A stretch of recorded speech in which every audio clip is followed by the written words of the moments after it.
الحمد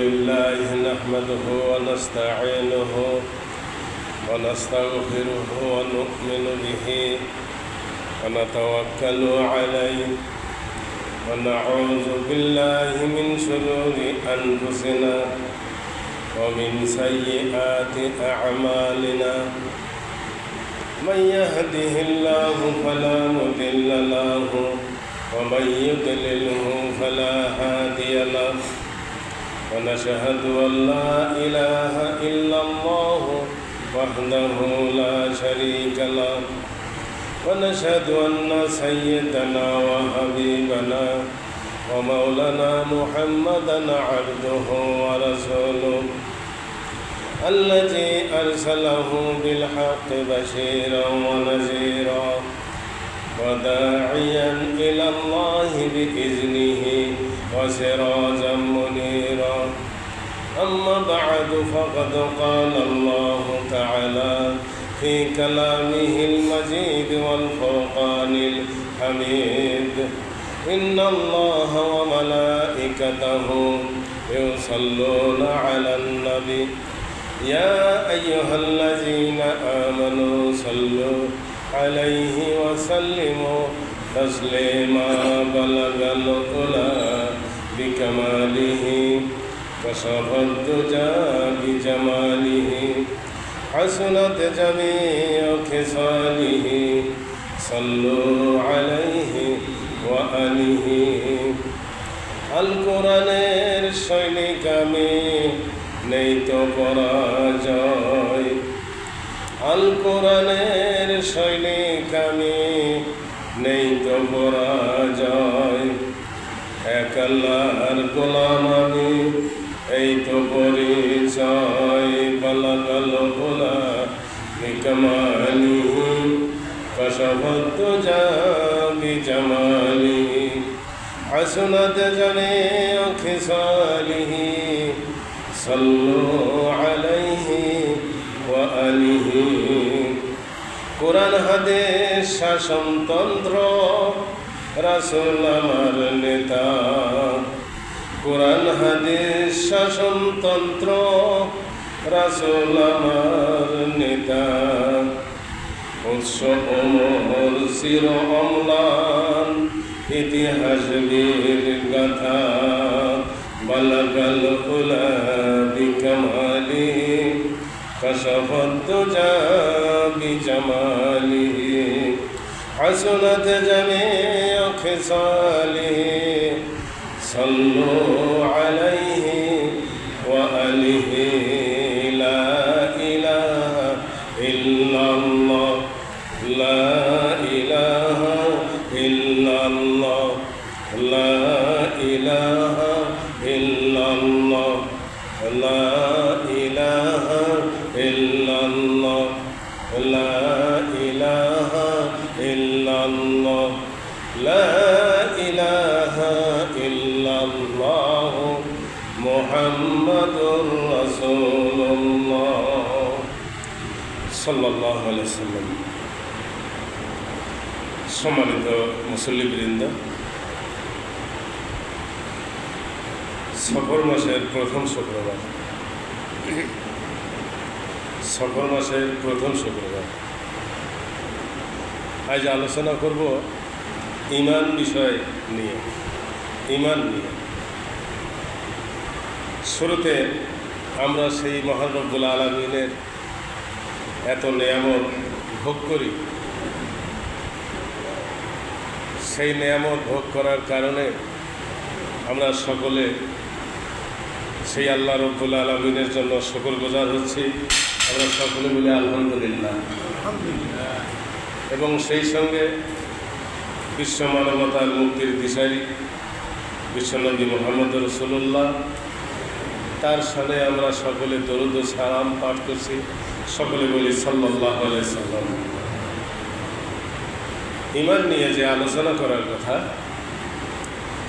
ঈমান হচ্ছে আমাদের সর্বশ্রেষ্ঠ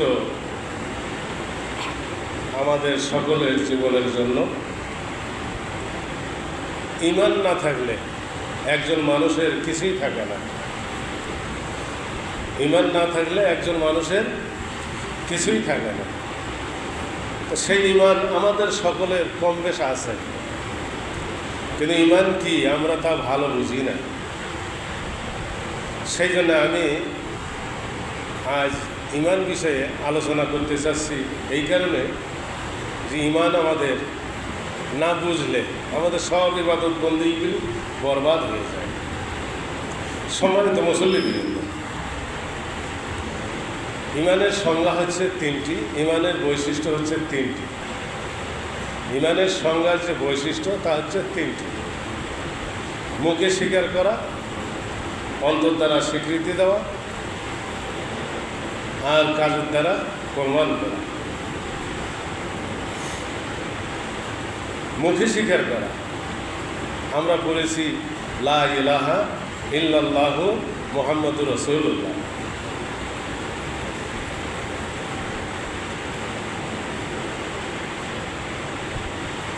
আর অন্তর দ্বারা স্বীকৃতি দেওয়া, অন্তরের একটা মহব্বত আছে, অন্তরের একটা মিল আছে। যে খুব ঘনিষ্ঠ বন্ধু, সে যত দূরেই থাক না কেন, অন্তরের মাধ্যমে তার একটা টান আলাদা থাকবে। স্বামী যেমন তার স্ত্রীকে ছেড়ে থাকতে পারে না, স্ত্রী তার স্বামীকে ছেড়ে থাকতে পারে না। এই যে অন্তরের একটা মহব্বত, অন্তরের একটা মিল, এটা উদাহরণ দিলাম মাত্র। অন্তর দ্বারা স্বীকৃতি, মুখে স্বীকার করার পর অন্তর দ্বারা স্বীকৃতি, আসলে এই কাজটি আমাকে করতেই হবে, মজবুতি হয় ওখানে। আরও মজবুতি হয় কাজের দ্বারা প্রমাণ করা, কাজ দিয়ে প্রমাণ করা। আমি যাকে ভালোবাসি তার ভালোবাসা কতটুকু আমার মনের মধ্যে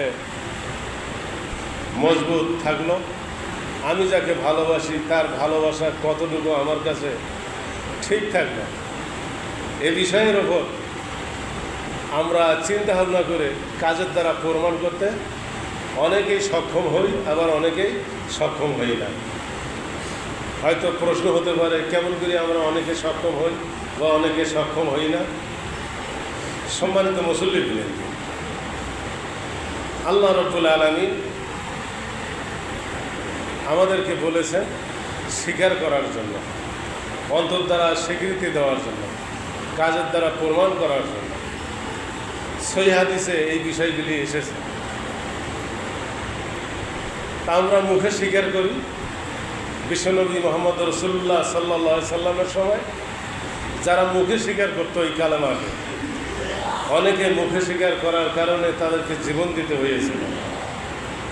মুখে স্বীকার করেছিল, প্রকাশ করেছিল, আমি গ্রহণ করেছি লা ইলাহা ইল্লাল্লাহু মুহাম্মাদুর রাসূলুল্লাহ।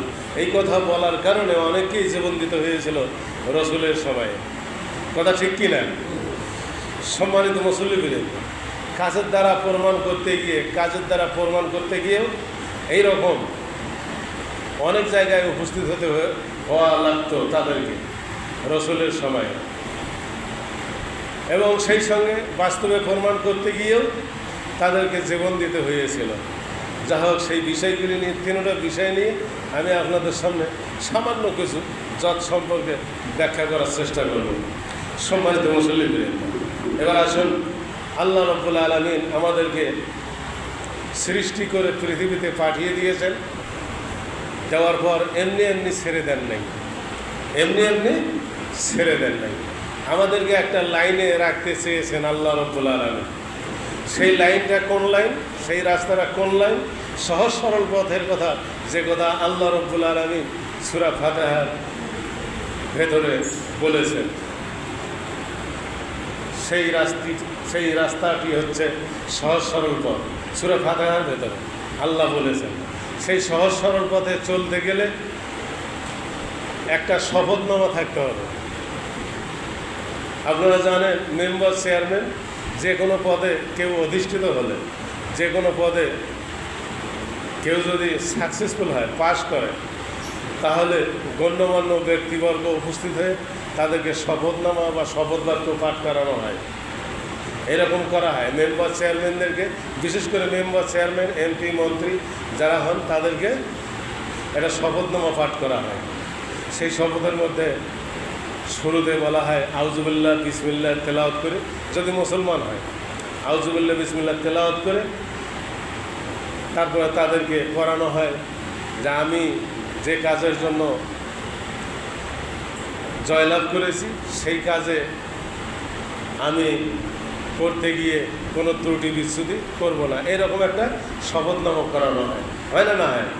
এরকম একটা শপথনামা, শপথ বাক্য পাঠ করানো হয়। আমি কারো ক্ষতি করব না, সকলের উপকার করব, জনগণের উপকার করব, এইরকম শপথনামা পাঠ করা হয়।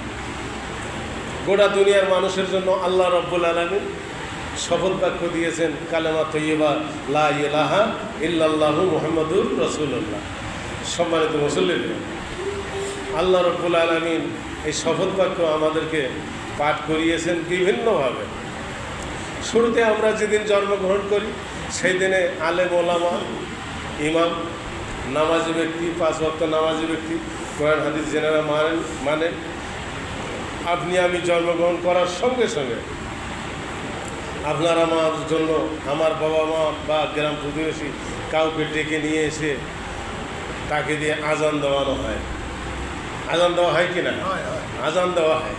শুধু আজানের মধ্যে থাকে না হাইয়ালাল সালাহ হাইয়ালাল ফালাহ, এইটা থাকে না, বুঝতে পারছেন? তারপরেও আপনারা জেনারা দেবেন বাড়িতে, ছেলে হোক মেয়ে হোক, তাদের জন্য এই আজান দিলে হাইয়ালাল সালাহ হাইয়ালাল ফালাহ থাকবে না, ওইটা বাদ দিয়ে ওই আজান দিতে হয়।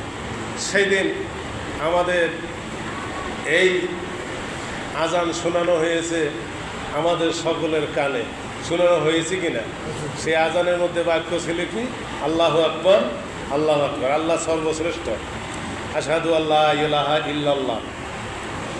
জন্মের সঙ্গে সঙ্গে এই সাউন্ড আপনার আমার সকলের কানে দেওয়া হলো, আমরা শুনেছি সেই দিন। সম্মানিত মুসল্লিগণ, সেই দিন শোনার পর আস্তে আস্তে আপনি আমি বড় হওয়ার পর আপনি আমি গ্রহণ করলাম লা ইলাহা ইল্লাল্লাহু মুহাম্মাদুর রাসূলুল্লাহ। সম্মানিত মুসল্লিবৃন্দ, আমাদেরকে পড়ানো হয়েছে লা ইলাহা ইল্লাল্লাহু মুহাম্মাদুর রাসূলুল্লাহ। আমরা এই বাইয়াত গ্রহণ করেছি এই কালেমা পড়ে, এটাকে বাইয়াত বলা হয়, শপথ বাক্যটাকে বাইয়াত গ্রহণের কথা বলা হয়। তো যাই হোক, সম্মানিত মুসল্লিবৃন্দ, এর মধ্যে অর্থ আছে আমরা মানব না আল্লাহ ছাড়া কাউকে। লা ইলাহা, নাই কোনো ইলাহা, একমাত্র আল্লাহ ছাড়া আর কেউ নাই। এটা আমরা সেই দিন যখন এই কালেমাকে গ্রহণ করেছি সঙ্গে সঙ্গে আমরা ঘোষণা দিয়েছি নাই কোনো ইলাহা, একমাত্র আল্লাহ ছাড়া। আর মুহাম্মদ রাসূলুল্লাহ সাল্লাল্লাহু আলাইহি সাল্লাম হচ্ছেন আল্লাহ রব্বুল আলামিনের প্রেরিত রাসূল। এটা মুখে স্বীকার করলাম। সম্মানিত মুসল্লিবৃন্দ, মুখে স্বীকার করার পর অন্তর দ্বারা স্বীকৃতি দেওয়ার জন্য আমরা বিভিন্ন রকমের কোরআন হাদিসের কথাগুলি শুনি এবং সেই মতো স্বীকৃতি দেওয়ার জন্য সব কাজে আমরা আঞ্জাম দিয়ে যাই, এরকম করার চিন্তা ভাবনা করি।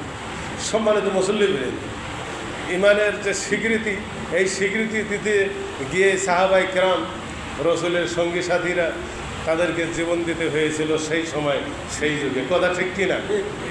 সম্মানিত মুসল্লিবৃন্দ, আজ হয়তো সেই স্বীকৃতি দিতে গেলে আমাদেরকে জীবন দেওয়া লাগে না। কারণ হচ্ছে তখনকার ইমানের স্বীকৃতি এখনকার ইমানের স্বীকৃতি আসমান জমিন পার্থক্য। কথা ঠিক কি না? আসমান জমিন পার্থক্য। সম্মানিত মুসল্লিবৃন্দ, রসুলের সাহাবীরা যেভাবে ইমান গ্রহণ করেছিলেন, কতদিন গোপন রেখেছিলেন, অনেক দিন পর্যন্ত তারা অনেকেই গোপন রেখেছিলেন। আজ গোপন রাখতে হয় না। আজ এই কালেমাকে গ্রহণ করে আমরা পড়তে পারি, যেখানে সেখানে পড়তে পারি, কেউ বাধা দেবে না। দেবে না? দেবে না। এমনকি আমরা এই ইমান গ্রহণ করার পর, কালেমার পর আমাদের ওপর ফরজ হয়েছে নামাজ। সেই নামাজ যখন বাস্তবায়ন করি, সেই নামাজ পড়তে গেলেও আমাদেরকে কেউ বাধা দেয় না। অবশ্য আমাদের প্রতিবেশী দেশ অনেক জায়গায় বাধা দিচ্ছে, বাইরের দেশে। দিচ্ছে কি না? কিছুদিন আগে শুনলাম 1500 মসজিদের মাইকের হরেনগুলি নামিয়ে রাখা হয়েছে, আজানের সাউন্ড যেন দূরে না যায়, আজানের সাউন্ড যেন দূরে না যায়। সেখানকার ইমানের একটু ক্ষমতা দেখেন তো, সেখানকার ইমানের তেজটার কেমন অবস্থা ওখানে, কথা ঠিক কি না? সম্মানিত মুসল্লিবৃন্দ, ওখানে তারা বলতে পারতেছে না আমি কালেমা গ্রহণ করেছি, লা ইলাহা ইল্লাল্লাহু মুহাম্মাদুর রাসূলুল্লাহ, এর স্বীকৃতি দিতে তারা পারতেছে না, প্রকাশ্যে পারতেছে না বলতে ওই যে 1500 মাইকের হরেন ওপর থেকে নামিয়ে রাখা হয়েছে যেন বাইরে যেন আজানের ধ্বনি না যায়, কথা ঠিক কি না? তাহলে ওখানে ইমানের স্বীকৃতি দিতে গেলে সমস্যা আছে, সেই সমস্যায় হয়তো এরকম হতে পারে, জীবনও যেতে পারে, কথা ঠিক কি না? এরকম হচ্ছে আমাদের প্রতিবেশী দেশ। সম্মানিত মুসল্লিবৃন্দ, আমরা বাংলাদেশে খুব ভালো আছি, আমাদের ইমান বাংলাদেশে খুব সুন্দরভাবে চলছে, কিন্তু ওই রকম যদি কঠিন অবস্থায় যদি আমরা পড়তাম তাহলে আজ এই মসজিদে বসিয়াও হয়তো বা সমস্যা হতো। আপনারা ফিলিস্তিনের গাজার দিকে লক্ষ্য করে দেখেন, গাজার কয়েকটা ছবি আমি সেভ করেছি, গাজার কয়েকটা ছবি, সেখানে মুসলমানদেরকে ছোট শিশু, তাছাড়া বৃদ্ধ বৃদ্ধা, তাদের যে কী করুণ অবস্থা গাজাতে চলছে, খাওয়ার জন্যে তারা তাদের জীবন চলে যাচ্ছে, সরাসরি ত্রাণ তাদের হাতে পৌঁছাইতে দিচ্ছে না ইসরায়েল সরাসরি ত্রাণ, বাইরের দেশ থেকে যে ত্রাণ সাহায্য যাচ্ছে গাজাতে ফিলিস্তিনিতে, সেই সাহায্য তাদের হাতে পৌঁছাইতে দিচ্ছে না। তাহলে মুসলমানদের কি করুণ অবস্থা। আমরা বাংলাদেশে কত ভালো অবস্থায় আছি, কথা ঠিক না বা ঠিক? ওরা বুঝতেছে ওখানকার ইমানের কি অবস্থা। ওখানকার ইমান যদি বলতো, ওখানকার লোকজন যদি বলতো আমি আজ থেকে আর মুসলমান নই, তাহলে তাদের উপর কোনো অত্যাচার জুলুম হবে? কোনো অত্যাচার জুলুম হবে না। সম্মানিত মুসল্লিবৃন্দ, এই জন্য ইমান কিন্তু এত সহজ নয়, ইমান এত সহজ নয়। ইমানটাকে প্রতিষ্ঠিত করা, ইমানটাকে স্বীকৃতি দেওয়া এবং বাস্তবায়ন করা খুবই কঠিন কাজ।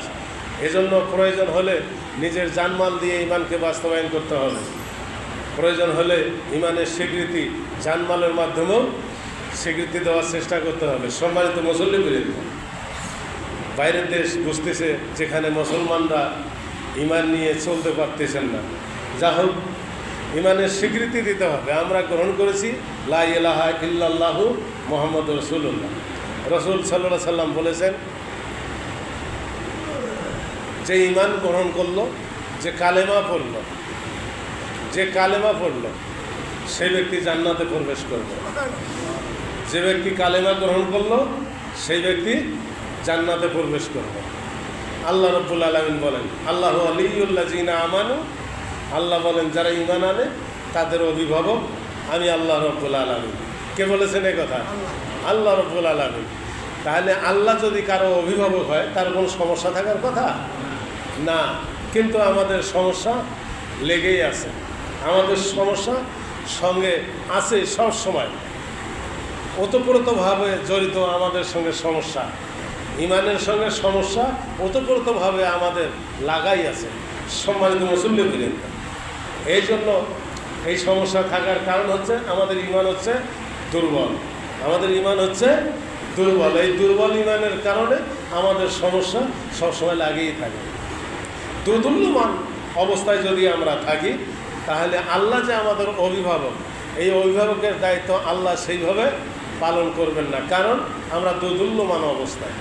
সম্মানিত মুসল্লিবৃন্দ, আল্লাহ রাব্বুল আলামিন বলেছেন, ইয়া আইয়ুহাল্লাযিনা আমানু উদখুলু ফিস সিলমি কাফা। কোরআনুল কারীমের সূরা বাকারার 208 নম্বর আয়াত, হে ঈমানদারগণ তোমরা পরিপূর্ণভাবে ইসলামের ভেতর প্রবেশ করো।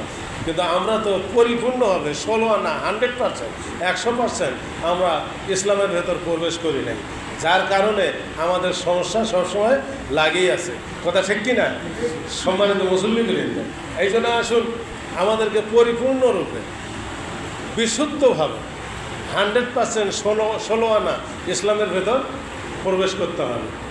আল্লাহ রাব্বুল আলামিন বলেছেন যদি না করতে পারি প্রবেশ সেইভাবে, তাহলে শয়তানের আক্রমণে আমরা অ্যাটাক হব, শয়তানের আক্রমণের বেড়াজালে আমরা ধরা পড়ব। কারণ আল্লাহ রাব্বুল আলামিন ওই আয়াতের শেষেই বলেছেন, ওয়ালা তাত্তাবিউ খুতুওয়াতিশ শাইতান ইন্নাহু লাকুম আদুউম মুবিন। একটা উদাহরণ দিলেই আপনারা বুঝবেন। মনে করেন আপনারা কোথাও দেখতেছেন যে একটা সাপ, বিষধর সাপ, লোকজনকে লাঠি সোটা নিয়ে আসতে বললেন, নিয়ে আস্তে আস্তে সাপটা দৌড়াদৌড়ি করে সে কোথাও লুকানোর চেষ্টা করতেছে। এই লুকাতে গিয়ে মনে করেন সাপটার অর্ধেকের কম অংশটা বাইরে আছে গর্তের ভেতরে, বাকি অংশটা গর্তের ভেতরে আছে। এখন এই যে বাকি লেজটা, ল্যাঙ্গুরটা যে বাইরে থাকলো, শরীরটা সাপটার বাইরে থাকলো, লোকজনের ডাঙ্গাডাঙ্গি করবে না, লাঠি টাঠি দিয়ে ডাঙ্গাডাঙ্গি করবে। তা এখন আপনি আমি যদি ইসলামের ভেতরে কিছু ঢুকলাম আর কিছু বাইরে থাকলাম, তাহলে ইবলিস শয়তান আমাদের যে চিরশত্রু, ইবলিস শয়তান যে আমাদের চিরশত্রু, লাঠি সোটা নিয়ে আমার আপনার দেহটা যেটা ইসলামের বাইরে থাকলো সেটাতে মারপিট করবে কি না? করবে না। ওই সাপের মতো, সাপ যেমন নিরাপদ নয়, ওই গর্তের ভেতর কিছু অংশ ঢোকার পর আর বাইরে কিছু অংশ বাহিরে থাকলো, এই বাহিরে কিছু অংশ থাকার কারণে সাপ নিরাপদ? সাপ নিরাপদ নয়। তেমনি আমরা যদি ইসলামের মধ্যে পরিপূর্ণরূপে যদি প্রবেশ করতে যদি না পারি, তাহলে আমরাও কিন্তু পরিপূর্ণরূপে ইসলামের ভেতর না ঢুকার কারণে আমরা শয়তানের হাত থেকে নিরাপদ নই। কথা ঠিক কিনা? সম্মানিত মুসল্লিবৃন্দ, এই জন্য আসুন আমাদেরকেও পরিপূর্ণরূপে ইসলামের ভেতর প্রবেশ করতে হবে। পরিপূর্ণরূপে ইসলামের মধ্যে প্রবেশ না করলে আমরা নিরাপদ থাকবো না। সম্মানিত মুসল্লিবৃন্দ, এই জন্য আসুন আমাদেরকে ইসলাম বুঝতে হলে ইমানই গ্রহণ করতে হবে। সর্বপ্রথম সোপান, সর্বপ্রথম খুঁটি হচ্ছে ইমান। যে ইমান হচ্ছে লা ইলাহা ইল্লাল্লাহু মুহাম্মাদুর রাসূলুল্লাহ সাল্লাল্লাহু আলাইহি সাল্লাম। সম্মানিত মুসল্লিবৃন্দ, এই কালেমাকে গ্রহণ করার জন্য প্রত্যেকটি নবী রসুল, আল্লাহ রাব্বুল আলামিন যত নবী রসুল পৃথিবীতে পাঠিয়েছেন, সমস্ত নবী রসুলদের প্রথম একটা দফা ছিল, সেই দফাটির নাম হচ্ছে, প্রথম একটা কথা ছিল, সেই কথাগুলির নাম হচ্ছে লা ইলাহা ইল্লাল্লাহু মুহাম্মাদুর রাসূলুল্লাহ সাল্লাল্লাহু আলাইহি সাল্লাম। সম্মানিত মুসল্লিবৃন্দ, প্রত্যেক নবী রসুলদের এই কালেমার দাওয়াত ছিল প্রথম কাজ, তারপরেই ছিল নামাজ। কথা ঠিক কিনা?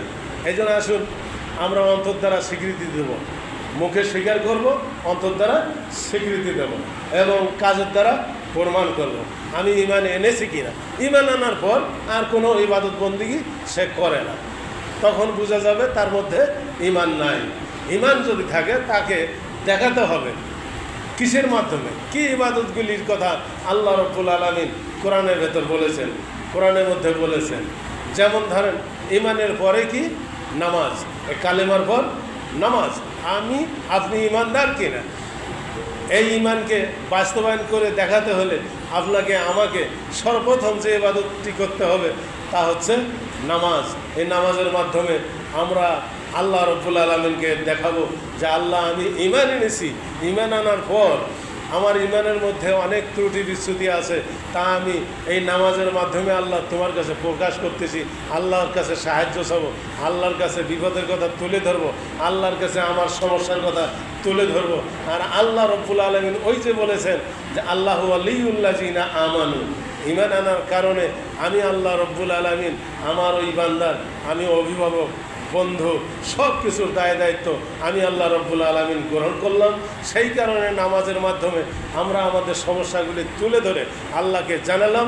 আল্লাহ রাব্বুল আলামিন ইমানদার হিসেবে আমাদেরকে স্বীকৃতি দিয়ে ইমানদারের সব সমস্যার সমাধান করার জন্য আল্লাহ রাব্বুল আলামিন শুধু একটা কথাই বললে হয়ে যাবে যে বান্দার আমার সমস্যা যা আছে আমি আল্লাহ রাব্বুল আলামিন আমার বান্দার সব সমস্যাগুলির সমাধান করে দিলাম। এটা আল্লাহ করতে পারেন কি না? সম্মানিত মুসল্লিবৃন্দ, আল্লাহ রাব্বুল আলামিন আমাদের সবাইকে এই সংক্ষিপ্ত ইমানের কথাগুলি বুঝে এই ইমান মোতাবেক আমাদের সবাইকে মুখে স্বীকার করা, অন্তর দ্বারা স্বীকৃতি দেওয়া, কাজের দ্বারা প্রমাণ করার তৌফিক এনায়েত করুন। ওয়া আখির দাওয়ানা আনিল হামদুলিল্লাহি রাব্বিল আলামিন। হয় নাই সময়?